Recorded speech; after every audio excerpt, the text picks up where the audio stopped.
Okay guys, here we are with our upside down wall that we're going to be turning over onto a slab. But first thing we need to do, this is the bottom, is we need to score this surface.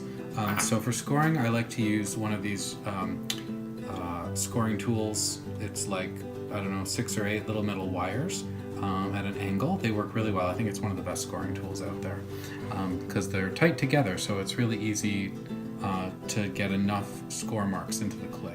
So I'm just going to work my way around here. I have my platter wall sitting on a banding wheel on a large wooden bat, so it's easy to turn and to work on.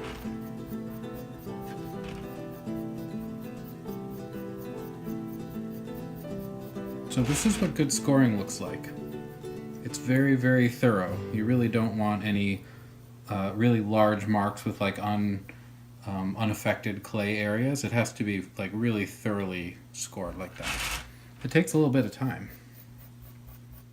I try and go in 2 directions also, so I find that really helps to like increase the surface area. That's what scoring is it's basically increasing the surface area of the attachment. So you're exposing more and more material, and then you're going to do that on both surfaces, and then adding slip in between. So it really kind of helps to make one piece of clay attached to the other.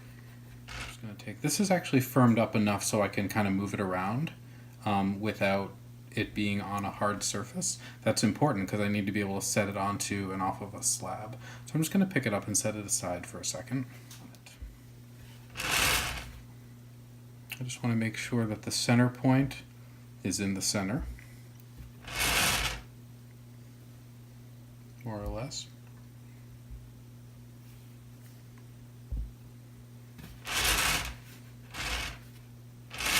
Yeah, I think that looks great.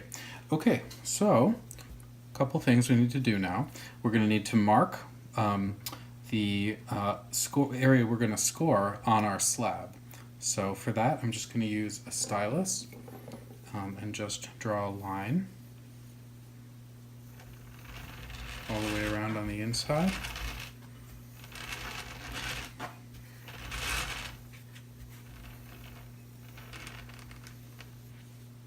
Now, if I pick this up and take it off of here, it will be very difficult to know how to put it back on. Like, it'll look the same if I turn this piece around, but it won't be perfectly the same.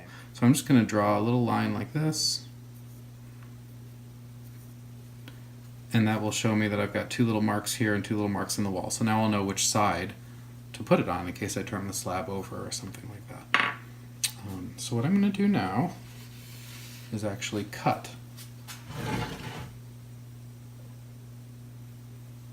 I prefer using an X-Acto knife that's been blunted a little bit rather than using a fettling knife, which has a really broad blade and it tends to pull the clay. So I like this knife for this, and I'm going to cut at least a 45-degree angle, if not a greater angle than that. I'm going to go right down to the bat and just slowly turn the piece on the banding wheel as I cut.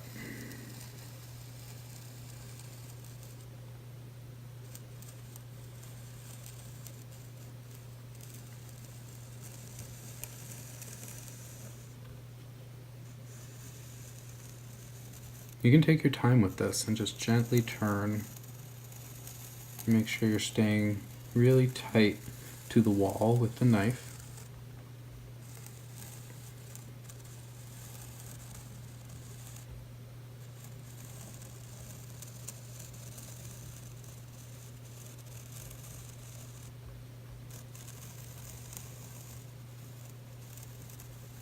Okay, so I've made my way all the way around. I'm going to cut through the slab, this, and then I can pick up the slab and remove it. So the next thing we need to do is attach the wall to our new slab bottom. So I have my locating marks here, which will tell me which side of the wall goes on which side of the slab. So all we need to do is to score and slip the slab. So I'm just going to pick up the wall. Should be free.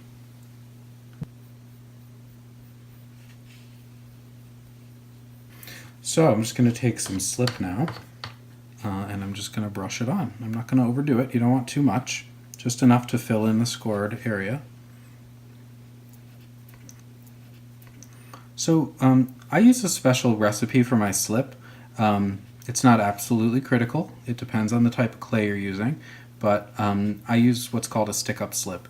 I'm going to have a special video about how to make a stick-up slip, which is basically a very, very low shrinkage type of slip. It really helps prevent cracking, and it's great for handles and things like that. So that's going to be a special video that I'm going to do for my $10 patrons and up. So that will be available with this video series as well. So here are my marks for locating. I'm going to pick up my wall and just set it right on here so that the marks match up, like this, and just go around really gently, pressing down, and everything matches up beautifully.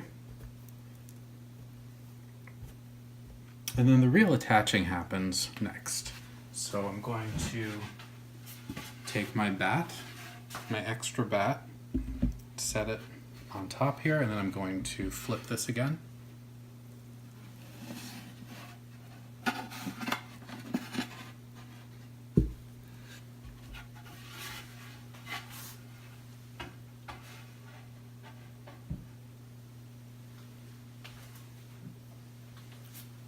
So I'm going to take a nice big rolling pin now and just gently work across the surface.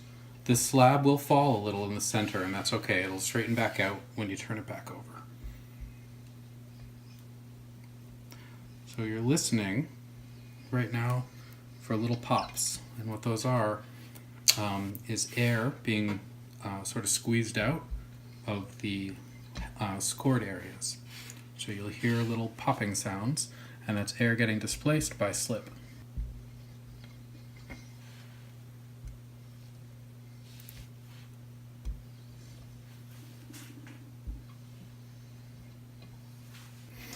Okay, so I'm just going to run my sponge around the outside of the attachment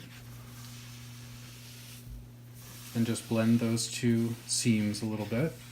And you'll do a little bit more when this is leather hard, but this is basically you're just kind of joining the outermost edge together. Now I like to take my chopstick, which is just a chopstick with the end sanded a little bit, and just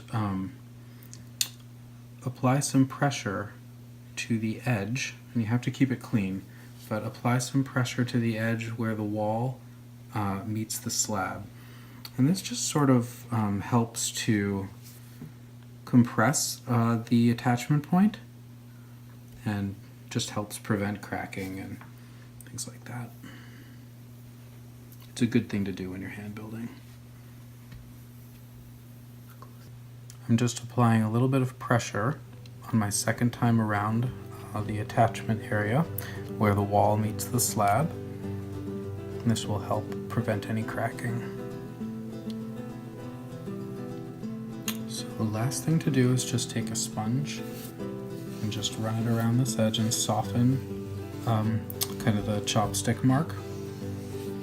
It'll give you, that tool will give you just like a little depression in the surface, and it's actually a really nice effect because the glaze will pool at the point where the wall meets the slab, and it'll give you like a really nice separation.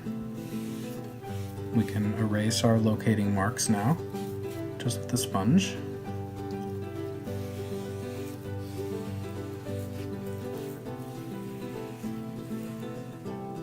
Okay guys, I hope you enjoyed our video on how to make bottomless throne forms that are altered asymmetrical shapes. We'll see you in the next series.